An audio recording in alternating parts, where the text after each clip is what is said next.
اللهم إني أسألك في يوم الجمعة الفضيل زيادة في الدين، وبركة في العمر، والصحة في الجسم، وسعة في الرزق، وتوبة قبل الموت، وشهادة عند الموت، ومغفرة بعد الموت، وعفوا عند الحساب، وأمانا من العذاب.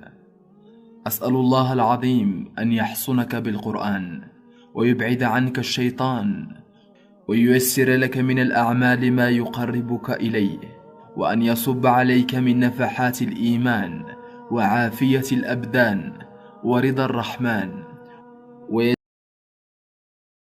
اللهم أرح قلبي ونفسي وجسدي، وأبعد عني ما يزعج خاطري.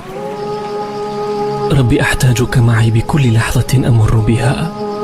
يا رب مدني بصبر ليس له آخر،